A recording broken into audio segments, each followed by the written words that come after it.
Assalamualaikum warahmatullahi wabarakatuh. Kita ketemu lagi dengan channel Wong Indramayu Berkarya. Kali ini kita akan mengadakan penelusuran tentang kasus-kasus yang menimpa tenaga kerja Indonesia, baik di Timur Tengah maupun di Asia. Tapi sebelumnya seperti biasa, teman-teman yang belum subscribe silahkan subscribe. Jangan lupa mengaktifkan loncengnya. Teman-teman juga bisa gabung member dan teman-teman juga bisa belanja, bisa shopping, bisa membeli produk-produk yang ada di Shopee. Silahkan cek di bawah video ini. Ayo kita lanjutkan. Assalamualaikum warahmatullahi wabarakatuh. Selamat datang di channel Wong Indramayu Berkarya. Simak videonya sampai selesai ya.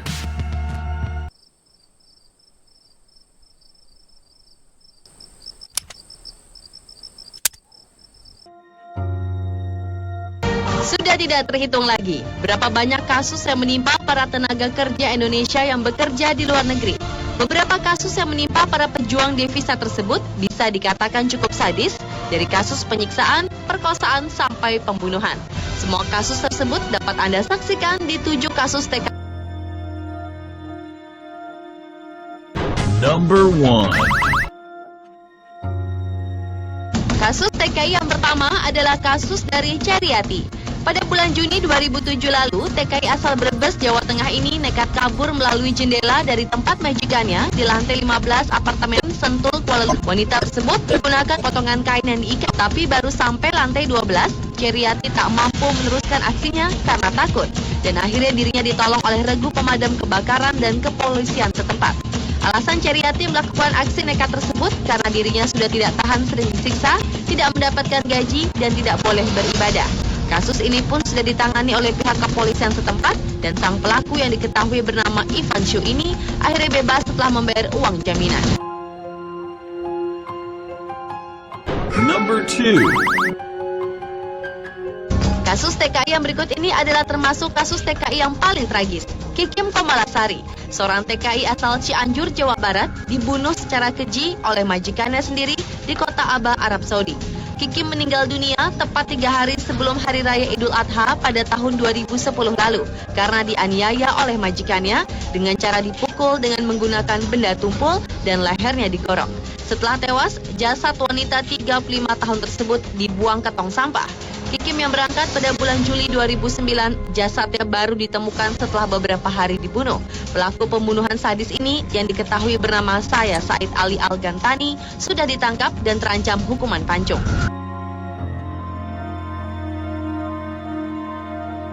Number 3. Kasus berikutnya adalah kasus penyiksaan yang menimpa seorang TKI asal Nusa Tenggara Timur, Nirmala Bonat. Wanita berusia 24 tahun ini harus menerima siksaan lahir batin oleh majikannya saat dirinya bekerja di Malaysia. Wanita yang lahir pada bulan Agustus tahun 1984 ini menerima siksaan yang bertubi-tubi. Dadanya disetrika, badannya disiram air panas hingga melepuh, dan kepalanya dipukul dengan gantungan baju hingga menimbulkan luka parah. Aksi penyiksaan yang dilakukan dari bulan Januari sampai Mei 2004 ini dilakukan oleh majikannya sendiri bernama Yim Pek Ha. Imbas dari penyiksaan ini, Nirmala mengalami trauma dan sekujur tubuhnya dipenuhi dengan luka-luka lebam hingga membutuhkan perawatan intensif. Sementara Yim Pek Ha, mantan majikan Nirmala, dijatuhi hukuman 12 tahun penjara. Number 4. Masih dari kasus TKI yang dianiaya di Malaysia. Kali ini korbannya adalah Siti Hajar. Siti Hajar yang merupakan TKI asal Garut, Jawa Barat ini menerima jumlah siksaan di sekujur tubuhnya selama 3 tahun sejak bulan Juli 2006. Dari hari pertama bekerja, ibu 2 anak ini sudah disiksa oleh sang majikan, mulai dari disiram air panas, dipukul dengan benda keras, hingga tidak mendapat gaji selama 34 bulan. Buntut dari rentetan penyiksaan itu, kini pendengaran Siti Hajar terganggu. Sementara sang majikan bernama Michelle diganjar hukuman 8 tahun penjara dan membayar denda sebesar Rp5.000. Number 5.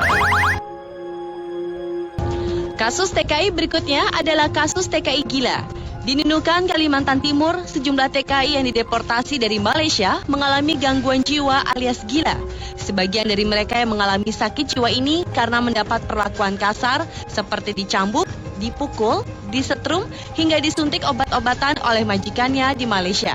Yang lebih menyedihkan, selain para TKI tersebut mengalami gangguan jiwa, banyak TKI yang mengalami cacat fisik akibat siksaan yang diterimanya. Berdasarkan catatan pemerintah Kabupaten Nunukan, sejak tahun 2002, sedikitnya 500 orang TKI gila terdampar di Nunukan. Number 6.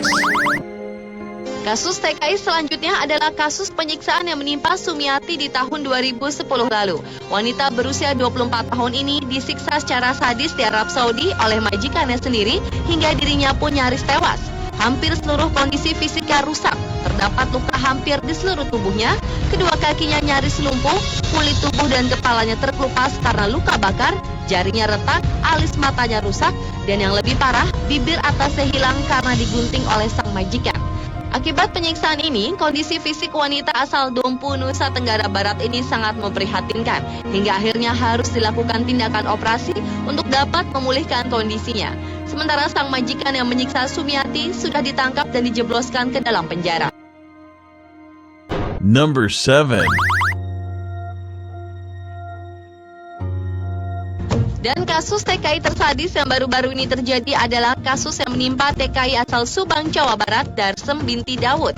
Karena dirinya akan diperkosa oleh majikannya berasal dari Yaman, Darsem terpaksa harus membunuh majikannya yang mengakibatkan dirinya divonis hukuman pancung. Wanita mulai menjadi TKW pada tahun 2002 ini ditangkap dan dipenjara pada bulan Desember 2007 dan baru disidangkan di Pengadilan Riyadh pada bulan Mei 2009 yang memvonis dirinya mendapatkan hukuman pancung.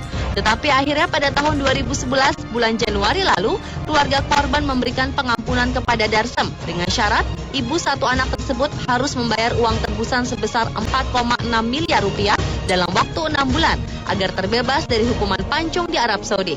Karena kasus tersebut, pemerintah Indonesia berupaya melakukan banding. Sementara untuk membantu terkumpulnya uang tebusan, KBRI Riyadh baru berhasil mengumpulkan dana sebesar 1 juta real atau sekitar 2 miliar rupiah lebih.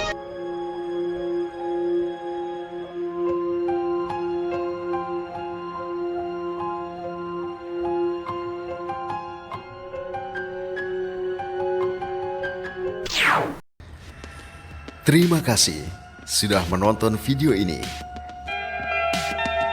Nantikan kisah misteri yang lain hanya di channel Wong Indramayu Berkarya. Wassalamualaikum warahmatullahi wabarakatuh. Bye-bye.